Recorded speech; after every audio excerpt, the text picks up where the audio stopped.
O Peninha trocou de camisa, mas o Mauro não. Já que vocês acham que eu estou de vermelho, embora não seja verdade, a sua fase de adolescência para a fase adulta foi complicada como torcedor. E é justamente quando você se interessa mais por futebol e tudo mais. Então, de 69 a 76, o Inter foi octacampeão gaúcho. Como que era isso? O torcedor do Grêmio. Eu me droguei muito na vida e isso causa problemas de memória. Eu não me lembro desse período aí. Eu tenho uma lembrança. Eu me lembro de uns grepais que a gente ganhou com 3 gols do Zequinha. Me lembro que a gente ganhou com 3 gols do Caio Cabeça, aquele anão que meteu 3. Mas eu me lembro muito pouco. Além de tudo, era uma época de regime militar terrível, né? Então são períodos negros na história do Brasil e os dados foram estão todos guardados no DOPS, essas coisas. Eu tenho muito pouca lembrança dessa época. Como é que você descreveria o jogador Batista? Pois é. O jogador Batista. O jogador Batista me lembra o Bento Manuel.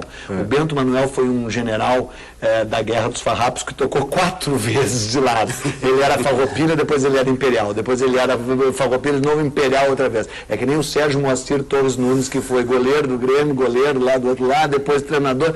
O Tinga agora? Quem? Eu não me lembro.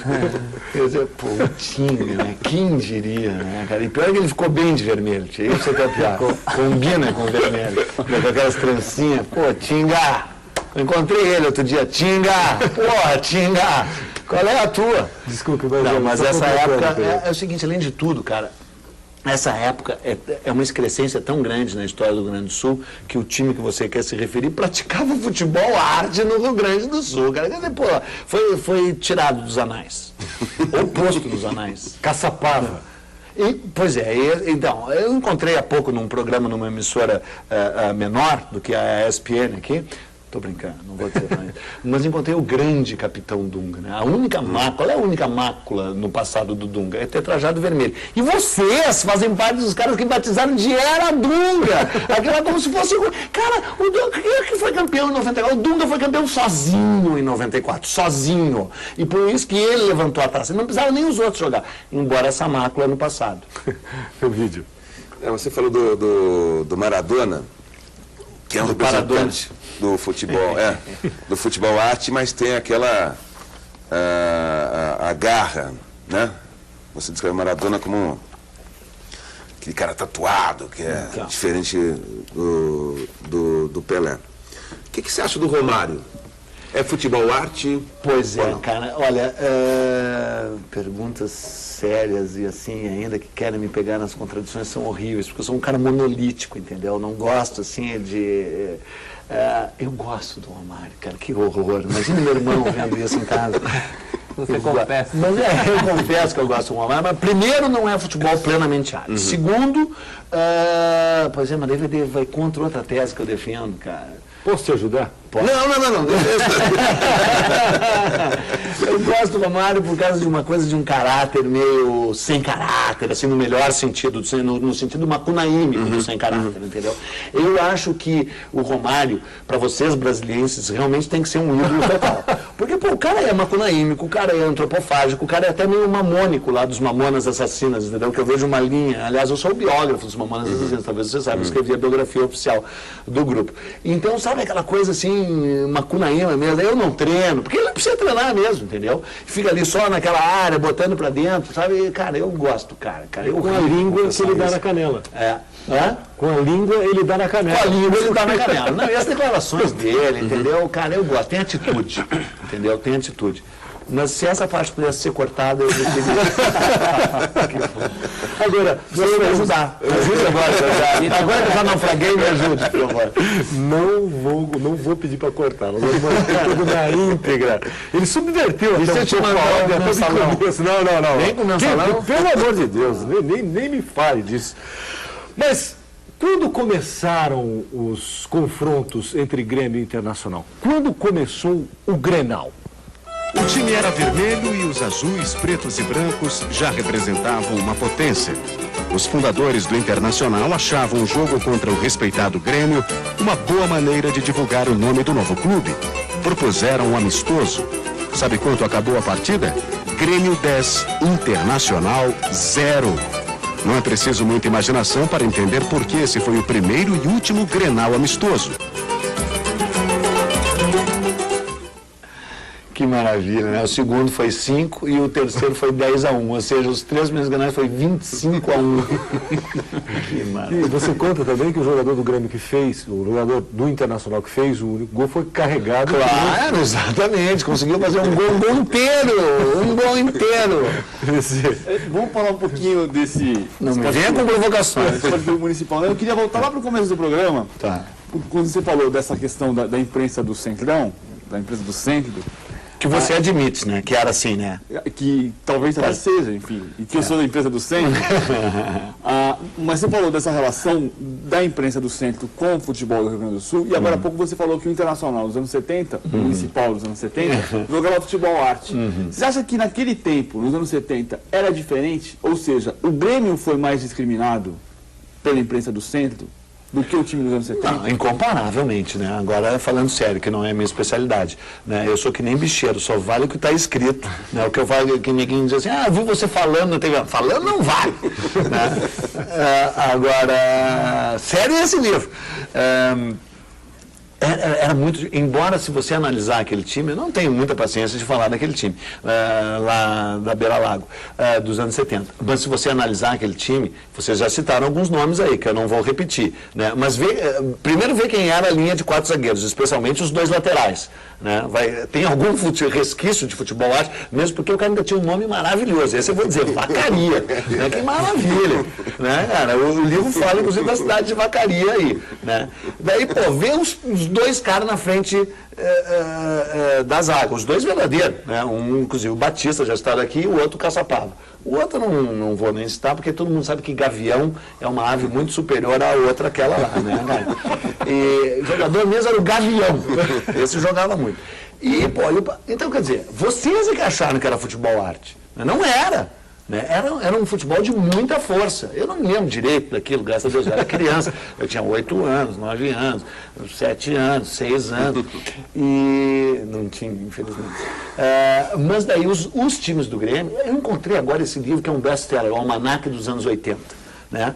Esqueci o nome do autor, infelizmente, até se bem que eu estou a fim de dar umas bordoadas nele. Aí eu abri lá, o livro é ótimo, com exceção da parte patética, daí mesmo, patética de futebol. Porque ele tem 3 páginas sobre o Flamengo dos anos 80 e um box sobre o Grêmio dos anos 80, que diz assim, o Grêmio montou um time enjoado nos anos 80, que foi campeão do Brasil, campeão da Libertadores, campeão do mundo, e que espancou aquele Flamengo do futebol, espancou aquele Flamengo mesmo, perdeu um título no Olímpico roubado, vocês devem ter o gol aqui, o gol do Nunes foi irreal, só que o Andrade tira uma bola com a mão de dentro do gol, com aquele Dulcídio Vanderlei Busquila, que o diabo tenha, se é que está vivo, tirou uma bola da mão, com a mão, de lá de dentro do gol. O primeiro jogo foi no Maracanã, você deve lembrar. Eles atacaram o tempo inteiro. O Grêmio deu um contra-ataque e fez um gol gutonho deles. Aí a TV brasiliense gritava, é um absurdo, um time na retranca, barará. Daí o Zico empatou aos 43 e o narrador brasiliense gritava loucamente, os deuses do futebol fizeram isso. Meu, é inacreditável. Aí o jogo foi no Olímpico, o segundo, o Grêmio massacrou, você deve lembrar, massacrou. O Flamengo ficou na retranca total.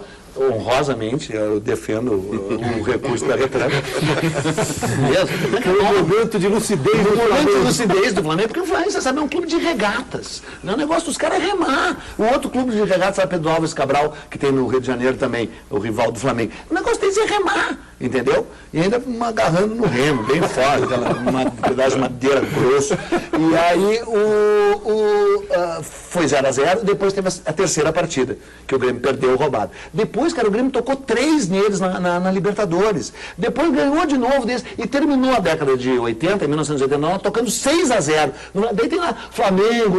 O Grêmio foi muito mais time nos anos 80, mesmo. Estou falando sério. Depois enfrentamos, nos anos 90, a seleção da Parmalat. Você sabe, né? Aliás, quando é que vai ser feita uma auditoria, uma investigação sobre aqueles lactodólares? Que fim levou a Parmalat, inclusive? Né? Não foi uma fraude? Aí aquela injeção de dinheiro da Parmalat lá, né, nos anos 90, e o Grêmio, e aí você pega homem por homem do Flamengo, dos anos 80, e homem por homem do Palmeiras dos anos 90, e o Grêmio é menos, não é, que eles. Só que é o seguinte, ganhou tudo dos 2, cara. Entendeu? Estou falando sério. Sério, essa parte é séria, de verdade. Eu queria agradecer ao César, Máximo Pereira, ao Carlos Eduardo Miller, que é de Maceió, Alessandro Tomás Mascarenhas Granda Gebim, também o nosso fã Marcos Arias, Eric Cole e José Eduardo Francisco Moraes. Eric Cole certamente está defendendo as gaúcho de Novo Hamburgo. Então. Está perguntando se o Grêmio vai voltar para a primeira divisão. Mas... Olha, eu acho que nem deveria, cara. Já falou sobre isso, né? Nem deveria. Mas já eu vou, inclusive, colocar também na roda o Celso Muzelt. Só queria ouvir um defensor de que jornalista no Rio Grande do Sul tem que ser partidário mesmo. Claro. Não tem que ficar em cima do muro com o Grêmio. E o Internacional tem que fazer a sua opção. Vamos ouvir um pouquinho de Rui Carlos Osterman falando de uma, para ele, né, considerada grande conquista do Grêmio. Em alguns momentos do Grêmio, e é do Grêmio que nós estamos falando, eu guardo, assim, como um fato extraordinário. Na Colômbia, em Medellín, contra o Nacional, na decisão da Libertadores, ao Grêmio bastava empatar, mas estava a cidade toda dentro do estádio, estava o país todo dentro do estádio, e estava o Grêmio pequenininho lá embaixo. Era uma situação de uma desigualdade brutal, mas o time do Grêmio teve a sabedoria de ficar frio. Aliás, uma vez o Everaldo, que é uma das grandes unanimidades gremistas, campeão do mundo, tricampeão do mundo em 70, uma vez eu perguntei ao Everaldo, vem cá, mas que hostilidade que está havendo no estádio. Mas foi. A gente não ouve isso. Não ouve. A qualidade de um jogador é ser surdo, dizendo para mim. E o Grêmio lá em Medellín não ouviu ninguém, não prestou atenção em nada, não deve ter lido nada. Só pensou nele, diretamente. E se foi campeão da Libertadores. Foi um jogo inesquecível do Grêmio. E ainda com o Dinho fazendo gol, né? Que homem monumental, cara. Esse cara tinha que ter uma estátua. Que jogador. Por exemplo, vocês aí, vocês estavam falando do Kaká há pouco, né? O Kaká, a gente não precisava nem do Dinho. Só o goiano fazendo bum já bastava. Não precisava nem marcar. E aí o tal Robinho, né? Que vocês tanto gostam. Cara, imagina um confronto entre Robinho e Dinho. Seria uma repetição de Robinho, de Dinho e Sávio, numa final da Copa do Brasil com o Filipão, só que não gravaram aquela vez. O Filipão diz, dá no meio. E aí, porque faz parte do jogo, cara. Não faz. Se o cara é expulso, tudo bem, fica expulso, fica com 10. Né? Agora, se não é expulso. Não, falando sério, eu defendo a tese, agora sério, sem brincadeira. A falta faz parte do jogo. Dá pra fazer falta. Tem que fazer falta bem feita. O que você vai fazer com o Robinho? Falta! No Robinho, estou falando sério. Se eu sou treinador, estou ali, vou marcar o Robinho. Cara. Lembra aquele quando ele fez aquela pedalada contra o Rogério, aquele do... Pô, o cara não veio no meio dele, cara. Aí ele fez o gol, o Santos foi campeão. Mas a justiça feita por linhas tortas foi feita há pouco na Vila Belmiro. Mais uma vez eles estão fora da Libertadores. Eu gosto do Santos, falando sério. Foi meu... Estou vendo. O primeiro... O primeiro é o seguinte, é que o Santos quase me desvirtuou para a vida verdadeira. Está contado nesse livro que é meio autobiográfico. O primeiro jogo de futebol que eu assisti na minha vida foi em 1964, no Pacaembu. Eu morava aqui em São Paulo. Eu nasci em Porto Alegre em 58 e a família se mudou para o estrangeiro, para a capital do Brasil, aqui, São Paulo, em 1963. Mas a gente se vacinou, tudo, antes de mim, tá? Passaporte, etc. Quarentena. Quarentena, né? E aquelas roupas também, que não contagiavam, etc. E aí fui a um jogo de futebol no Pacaembu, Santos 7, Corinthians 4. Mas não era futebol, era baile, entendeu? Parecia um municipal, sapatilhas, aquela coisa e tal. Aí o segundo jogo que eu fui na vida também foi baile, foi o Grepal de 1968, Grêmio 4, Municipal 0, Grêmio Hepta. Mas também não era exatamente, a discrepância de força é muito grande. Daí, como diz o livro, o meu querido primo Luiz Carlos, que está em casa assistindo, alô, meu primo Luiz Carlos, filho do meu tio Romeu, que é um dos homens que me tornou gremista também, me levou no estádio Passo da Areia para assistir Gaúcho de Passo Fundo, olha o nome, Gaúcho de Passo Fundo contra São José. Pô, futebol de verdade, entendeu? O campo careca, esburacado, a bola marrom, aqueles meiões e as camisetas de algodão grosso empapada de suor e poeira. Porra, cara, uma coisa máscula, vibrante, entendeu? Porra, aí... Então... Mas, Peninha, mas a gente pode dizer então que pelo menos uma vez na vida você se rendeu ao futebol arte. Mas eu era um jovem inocente. Você vê, eu nasci em 58, 64, eu tinha 6 tenros anos de idade, entendeu? E o único cara que eu gostei foi do Calvete, que jogava ali, entendeu? Que vinha. Por favor, Celso. Peninha, você escolheu um caminho meio difícil para fazer história. Isso eu digo no todo da sua obra. Quando você começa a falar da história do Brasil de uma maneira mais palatável, eu imagino que os historiadores oficiais devam ter caído muito de pau em você. Eu sei que algumas coisas da sua obra você assume. Algumas generalizações, os planos rápidos em algumas cenas. Isso. O que mais? Aquela coisa de você talvez ser menos analítico, dar algum tempero a mais em alguma cena que não tenha sido necessariamente assim. Isso não exatamente. Mas assim, o pano rápido, como você falou, a coisa, você dá mais ênfase à narrativa do que à interpretação, isso com certeza. E em relação a esse livro do Grêmio, qual é a autocrítica esse que você sim, faz? Nenhuma. Esse realmente é uma obra de densidade histórica profunda, entendeu? Esse é uma obra 100% historiográfica, entendeu? Tudo aí é verdade. Eu mantive uma imparcialidade que nos outros livros eu realmente tenho que admitir que eu não tenho. Essa sim é uma obra imparcial. Essa é uma obra... Eu me mantive frio e distante. Eu narrei apenas... No livro, você sugestiona que o leitor procure escolher uma forma de ler o livro. Ou encarando mesmo com uma forma séria aquilo que você... ou outra do jeito que ele quiser encarar. Só que você viaja dos dois lados o livro todo, né? Claro, é verdade. Eu acho que foi um artifício narrativo interessante, né?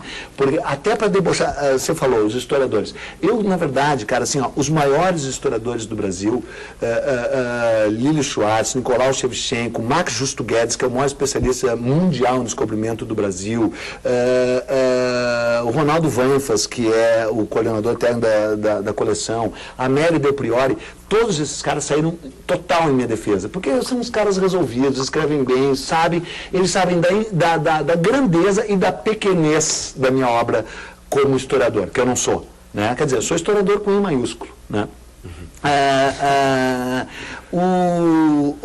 Então, eles sabem que essas são obras de divulgação e que foram super importantes para as pessoas terem um outro tipo de contato com a história do Brasil. E sabem que, como análise historiográfica, elas são menores, porque elas até se propõem a ser menores. Quem eu fui atacado mesmo é por professor de história de faculdade, sabe? De universidades, assim, sabe? Cara, infelizmente, uns chinelões. Não dou a menor bola. Cara, eu fui elogiado pelo Kenneth Maxwell, que é o grande brasilianista, o maior pesquisador. Fui elogiado pelo Eric Hobsbawm, que me deu um autógrafo em Paraty, dizendo de um historiador para outro. Ele disse, olha, a piada que você faz, que é um historiador com I maiúsculo, é boa, só que eu vou dar o hacking para essa piada nesse autógrafo. Ele botou de um historiador para outro. Quer dizer, deu para mim. Agora, eu gosto de debochar dessa coisa, porque qual é a verdade histórica? Onde é que está a verdade histórica? Quem é que, e se ela existisse, quem seria o detentor dela? Ninguém, né? A história pressupõe um olhar. E aí quando você revela o teu olhar, é legal. E aí esse livro, nesse sentido, eu acho que esse artifício de você pegar a história, recortá-la, só o que te interessa, jogar fora tudo que não interessa e fingir que é verdade, sabe? Uma história é demais, cara. Agora, em relação a esse livro, você já teve algum retorno? Quer dizer, colorados já picharam sua casa? Aconteceu alguma... Quem? Colorado. Eles não sabem ler, né, cara? Então eles não sabem o que está escrito aí. Não, na verdade é o seguinte, um grande colorado, que eu muito admiro e respeito, Luiz Augusto Fischer, não sei se vocês sabem quem é um professor de literatura e escritor do Rio Grande do Sul, brilhante, infelizmente. Essa parte, se puder cortar, eu gostaria. Vocês deveriam trazer o cara aqui, porque também é um defensor de, sabe, escreveu livros que misturam o Rio Grande do Sul com o futebol, Baraná. A Folha fez uma crítica muito legal, né, do meu livro, que misturava Vitor Ramil, que aliás fez uma versão linda do hino do Grêmio também, como a do Borgatinho, até melhor que a do Borgatinho, na minha opinião, embora do Borgatinho, o Borgatinho é mais tradicional mesmo, né, ele renovou o Vitor. Falando dessa história de estética do frio, misturou até Astor Piazzolla, o fato de você morar num lugar, porque lugar de macho faz frio, né, cara, vamos combinar, né, um lugar que em São Paulo, nós estamos aqui em pleno julho, esse calorão, a pessoa vai amolecendo com calor, se é que você me entende. Mas com frio endurece, se é que você me entende. Entendeu? Então o cara mistura tudo. E o Fischer é um coloradão, né, tem esse defeito, e fez uma crítica das mais legais. O Davi Coimbra fez uma muito legal também, o Rui fez uma muito legal. O livro foi bem analisado, sabe? Análise mesmo, e neguinho percebendo e falando dessa coisa, que é óbvio que é um deboche, né? Eu não tenho muita vontade de dizer que o livro é uma ironia, um deboche, mas é claro que ele é. Né? E é com essa história, para ver se o centro do país desculpa. Porque é o seguinte, se você falar no Lara, aqui, claro que o Lara é meio lenda, né? Eu não vi jogar, mas todo mundo que viu jogar, inclusive o Foguinho, diz isso. E se você vem e fala de um jogador lá do Sul, fica aquela coisinha, assim, claro que não viu jogar, porque a imprensa era toda daqui, né? Agora, se você falar do Foguinho, quem sabe de futebol mesmo, como o PVC, sabe, mas senão não sabe, cara. E é muito umbigo, né? É muito autocentrado, né? Centro do país, né? É legal discutir isso, eu acho. vídeo. Então, você acha que você escreveu com propósito também de atacar vocês, isso, essa raça desprezível. ou seja, fazer surgir uma polêmica? E será que essa polêmica sai das páginas do livro, dos programas de televisão e vai para as arquibancadas e para as urnas? Olha, eu quis tentar fazer polêmica, tá? Mas é que o meu brilhantismo é tamanho, o meu brilhantismo só é superado pela minha modéstia, né? Eu tenho inúmeras qualidades, né? A luminescência, a genialidade, a fluidez do raciocínio, mas elas são suplantadas pela modéstia, né? Inclusive eu diria que a minha modéstia é a maior do mundo. Claro. Eu não conheço ninguém mais modesto que eu. Mas independente dessa constatação da modéstia, Não, cara, que vergonha, né? Essa parte dá para cortar. Vou cortar o programa. Sério, de início eu quis fazer um livro que fosse polêmico. Mas ele ficou tão engraçado, né, cara, falando sério, que ninguém conseguiu entrar na polêmica.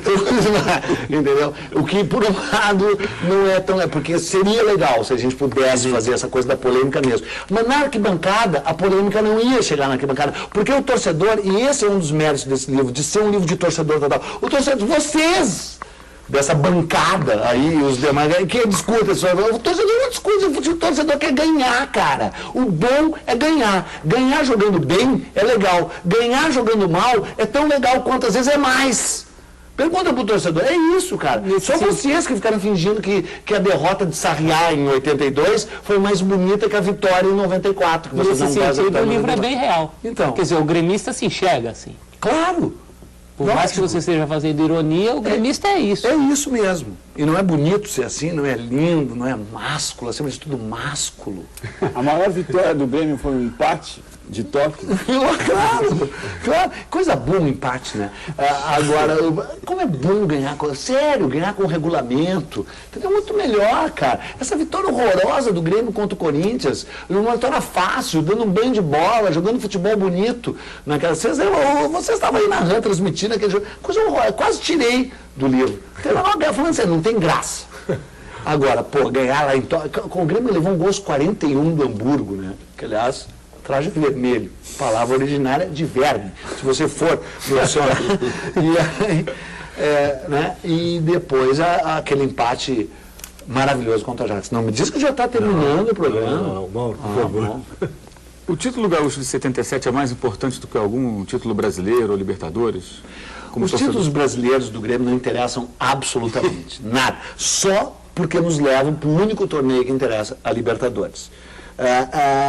Ganhar títulos regionais eu acho legal, porque é um país à parte, você sabe, né? Assim, o Rio Mampituba, que quer dizer pai do frio em Tupi, separa gente de vocês. Não, tô brincando. Coisa horrorosa.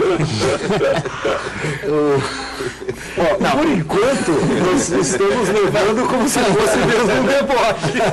Mas daqui a pouco a gente também a gente é gaúcho, na verdade. Falando sério, cara, eu sou gaúcho, mas não exerço. Falando sério. Tem um lado assim desse localismo gaúcho. Agora já me queimei no centro do país, agora vou me queimar em casa, né, cara? Eu ganhei um troféu chamado Troféu Guri, que é da Expo Inter, lá, que é uma exposição animal, uma coisa animal. Expo Inter, exposição. Inter de internacional, que é o Grêmio. Sim. Entendeu? O Grêmio é um time internacional. Né? Imagina, se eu sou torcedor daquele outro time que se chama Internacional, eu entro no PROCON. Entendeu? Onde é que está a defesa do consumidor? Internacional nunca ganhou nada. Não ganhou nada. O time do Beira-Lago? Do Beira-Lago, porque além de tudo, Guaíba é um lago mesmo, sério. Há controvérsias. Não há mais. É um lago. Rio. Não é um lago. E aliás, o livro prova aí que o Grêmio comprou os seus 2 terrenos onde construiu os seus estádios, ao contrário de outros que ganharam esmolados da prefeitura e fizeram um aterro. E aliás, aterro às vezes afunda, hein? Mas onde estávamos? 77. Qual a importância daquele título de 77 em relação a outros? Olha, cara, é dos maiores, na minha opinião. Porque primeiro derrotou o futebol arte, né? Porque os caras, quer dizer, eu tinha dito há pouco que não era futebol arte. Que não era. Eu sou uma metamorfose, moleque. Isso porque o programa tem 1 hora. Não, cara, pra mim particularmente, né, cara, foi o seguinte, eu reencontrei a minha namorada de infância, eu tive uma namorada do 0 aos 6 anos de idade, falando sério. Comecei a namorar com 0 anos, sou precoce. E aí, nossas famílias meio que se separaram quando a gente tinha 12 anos, e a gente ficou sem se ver dos 12 aos 18. E se reencontrou 2 dias antes daquele jogo, namorando, casamos depois. E ainda fui embebido em paixão aquele jogo.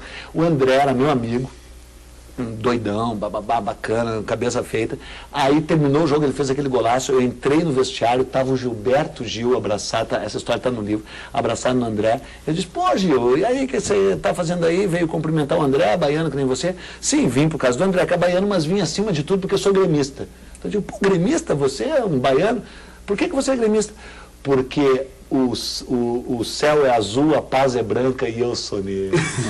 Respondeu de bate pronto. Aliás, o Gil estava no vestiário do Salão de Festas do Morumbi, aqui também, depois daquele gol maravilhoso do Baltazar. Baltazar, que aliás substituiu o André, né? Quase na sequência. Só teve um pequeno intervalo no qual, quando o André se machuca naquele jogo, você lembra, né? Dá aquele salto nas alturas e cai, porque teve uma distensão. Quem entra no lugar dele, você sabe, é o Alcindo Marcos de Freitas, que tinha sido um dos maiores centroavantes do Grêmio, só talvez atrás do Luiz Carvalho, que todo mundo sabe que foi melhor que o Pelé. É indiscutível que o Luiz Carvalho foi melhor que o Pelé, não se discute, ponto, continuamos. E bom de programa, assim, e vocês, como vocês são covardes, cara? Vocês não vão me atacar, vocês não vão se levantar daí. Eu vou ter que amarrar os meus cavalos no obelisco de vocês. Se é que vocês têm obelisco? Então como é que você consegue defender? Então como é que você consegue defender o jogador que entra em campo e ouve assim, vou quebrar tua perna? Aí antes do primeiro movimento do zagueiro, ele já quebrou os dentes do zagueiro, então, que é o Alcindo. POC tá em POC. O verdadeiro futebol é uma coisa maravilhosa, cara. Porque é o seguinte, por que o neguinho o que o Alcindo era? Um atacante. O que o zagueiro tem que dizer para o atacante? Vou quebrar a tua perna. Faz parte do discurso futebolístico e também da prática, evidentemente. Aí, o que o atacante tem que fazer? Tem que ser forte o suficiente para não ser quebrado. Por exemplo, o Pelé amarelou ou não amarelou lá em 66, numa das melhores Copas do Mundo da história? Que Copa maravilhosa aquela de 66. Claro que perde para de 50. A Copa de 50, o PVC não me deixa mentir sozinho aqui, é um dos maiores momentos da história do futebol. Eu tive a honra de ser o editor lá na LPM, junto, é claro, com o Ivan Pedro Machado, do livro Anatomia de uma Derrota, do Paulo Perdigão. A única coisa é o tom lamurioso. Ele, em vez de fazer um livro para cima, ele fica lá se lamuriando. Que jogo maravilhoso. Na verdade, aquele jogo não é espetacular, estou falando sério. Vocês não gostaram do jogo na Argentina lá também? Não foi uma aula de futebol aquilo? Não foi? Não. Aí o livro conta na sequência de um time que foi vestido com o uniforme do Uruguai meses depois. Então, eu vou deixar para você essa parte. Conte para os nossos queridos telespectadores. Conta você que escreveu isso. Então, o primeiro jogo de um time não carioca no Maracanã, depois do desastre, do assim chamado desastre de 1950, na verdade um dia glorioso do verdadeiro futebol, porque qual é a pátria do futebol americano? É o Uruguai, todo mundo sabe. Campeão da primeira Copa em 1930, com uma camisa quase igual ao do Grêmio, campeão olímpico em 24, né? Campeão olímpico em 28, isso. Campeão em 30, né? Campeão da primeira Copa América, um time de verdade. Qual é a cor?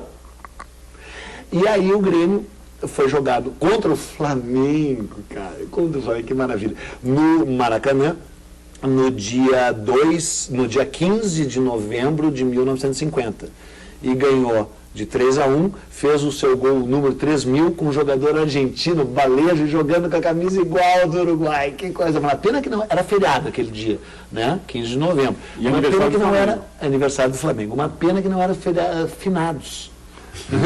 Foi perto, né? mas foi perto. Não foi muito longe. Fala um pouquinho para mim do George Black, porque a gente reclama tanto dos George Black. George Black. Lógico, alemão. Né? Esse cara, quem redescobriu ele foi o Rui Carlos Osterman. O Rui fez um livro bem legal sobre o Grêmio, do qual eu muito chupei, mas citei, né? Eu ia chupar sem citar, mas daí eu digo, pô, aí o professor vai acabar me denunciando, então deixa eu pôr aqui nas letras miúdas que foi tirado dali. Ele defende a tese de que o George Black, o professor barbudo, que eu chamei de Barba Negra, mostre para os nossos telespectadores. Estou inclusive procurando.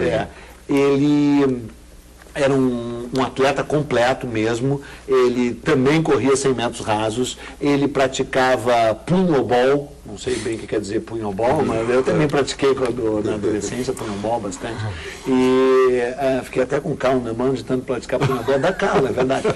E tinha essa barba, olha ali que homem maravilhoso, imagina um zagueiro com uma barba daquela, cara, porra, olha ali, olha, mirem-se, ó, brasilienses, ali ó, um zagueiro, alemão, cara alemão, falava alemão, ainda tinha uma barba dessa. Perdeu uma perna e segundo o Rui Carlos, ele foi o primeiro homem a fazer um gol de cabeça no Brasil. Nunca tinha sido feito um gol de cabeça, ele fez lá na Gloriosa Baixada um gol de cabeça e o juiz não sabia se dava, se não dava, e a Bíblia Viva PVC pode dizer se a regra já explicitava alguma coisa sobre isso. Aí ele perdeu uma perna, é verdade, num acidente de trem, ele foi separar 2 vagões e os vagões prensaram uma perna, mas eu tenho certeza que com uma perna só jogaria o dobro do Roque Júnior. É que você fala que com uma perna jogaria muito mais que muita gente. Só para citar também, você falou do Lara, né? O craque imortal. O único jogador da história que tem no Brasil cujo hino, é o único jogador citado no hino do clube, né? Olha, Boris Karloff. Vou fazer uma defesa pro brasiliense Bangu aqui. Teu domingo Seu já domingo ia no é do Bangu. Pera aí, vamos defender os Os domingos brasilienses. daqui não praticava futebol, era bailarino. Não, é verdade, esse é o conceito. É bailarino por excelência ainda. Lara grandalhão, né? Naquela época não tinha. Ninguém viu Até o Lara, bem recentemente não tem mais ninguém goleiro. vivo que viu o Lara jogar, né? Mas essa é uma lenda legal de discutir de verdade, né? Porque todas as pessoas que viram o Lara jogar, entre elas o Luiz Carvalho, o Foguinho, o grande Carlos Benevuto Froner, o mestre do Filipão, né? E você não vai mostrar aquela foto do Filipão fazendo a primeira comunhão? Tem aqui também, eu vou achar. Tem ali uma coisa linda, o Filipão fazendo a primeira comunhão, provando que é um santo homem. Ele sempre comungava antes de entrar em campo. Eu vi o Filipão, tive a honra de ver o Filipão jogar, cobri vários jogos do Filipão como jogador. Era um zagueiro extraordinário, uma técnica apurada. Porque você não consegue Ele ficar mesmo tão... admite isso, é verdade. Você não consegue ficar tão grosso assim sem treinar. Então, se você nasce grosso daquele jeito, tem que fazer muito exercício para ficar daquele jeito. Teve um ano, inclusive, que ele foi considerado o melhor zagueiro do campeonato. Né? Claro, junto com o Sedenir. Que maravilha. Estou procurando aqui onde se Deixa pra encontra. lá, então. Não lê mais para Não, lá. vou achar. Você só cita de passagem um outro zagueiro, O Ayrton. o Ayrton. Então, fala do Ayrton. Então, o Ayrton, olha ali. Filipão fazendo a primeira comunhão, provando que... Filipão, enquanto ainda era filipinho, né? Provando que desde criança era um santo homem. Já nessa época os críticos o atacavam injustamente, como vocês todos aqui dessa bancada, porque não vamos esquecer de tudo que vocês disseram em 2002, especialmente esse vestido de vermelho. E aí vibraram, fizeram aquele sorrisinho quando ganharam aquela Copa maravilhosa. Aquela Copa que o Anderson Polga ganhou sozinho. Eduardo Bueno, Peninha, muito obrigado pela sua presença no Bola da Vez. Infelizmente, né, nós estamos sempre pra fazer limitados dois pelo horário lançamos do Internacional, quem sabe. Queria muito agradecer a presença do Celso, PVC, Mauro, o Elvídio, que participaram da nossa bancada. Lembrar também ao fã do Bola da Vez que você pode sempre participar do nosso programa enviando pergunta para os entrevistados, boladavez@espn.com.br e sugerindo também entrevistados. Esse livro aqui, Nada Pode Ser Maior, faz parte de uma coleção sensacional que se chama Camisa 13, que tem a história dos principais clubes brasileiros contados ao gosto do autor, né, ou dos autores, no caso de alguns livros, escrito a duas mãos. Né? O Astor Oliveira, vamos denunciar de novo, terceirizou. Pegou o Nilando Beirão, que é galo, é uma vergonha. Nilando, como você se submete a isso, Nilando? Mas é uma coleção que já está indo para o cinema, o que é muito legal. Esse aqui talvez não vire cinema, mas Vai ver um épico, né, cara? que- Cecil B. DeMille. Mas que eu vai acho que dar- vai dirigir o Jorge Furtado, é ou não é? É. Então, Peninha, muito obrigado pela tua Muito presença. obrigado a Parabéns, vocês. boa sorte com o lançamento do E livro. como a minha mãe sempre ensinou, desculpe alguma coisa. De nada. Um abraço para vocês, um abraço, Peninha. Tchau, pessoal.